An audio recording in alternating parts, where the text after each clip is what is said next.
top grades are going to be down this year.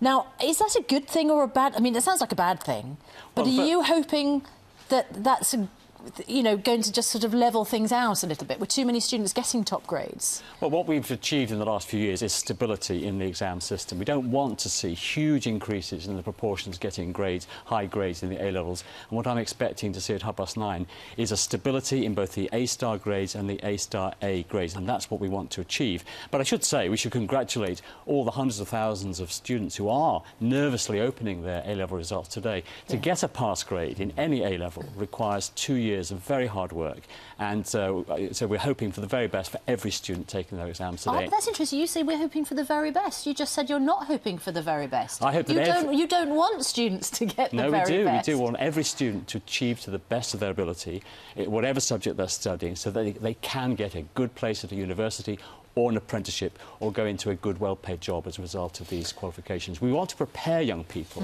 for life in what is a very competitive jobs market now in Britain and throughout the world.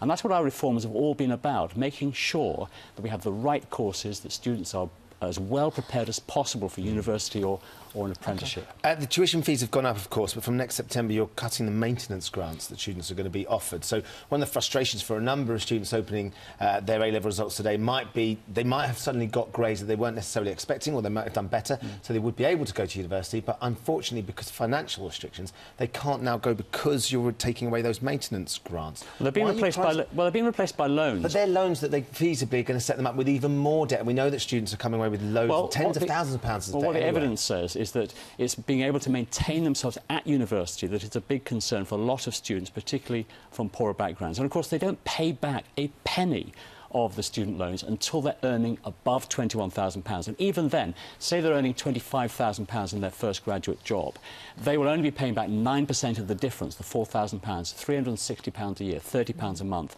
And actually, graduates will earn over their lifetime at least £100,000 more than non-graduates. And there's evidence out recently that it's even higher than that, between £150,000 and £250,000 more earnings as a consequence. It's hideous to be saddled with debt, though, isn't it? And if you're coming from a poorer, less advantaged background, what a fantastic opportunity to go to university and better yourself with the help of a grant, rather than feeling like, no, that's a loan I do not want on my shoulders.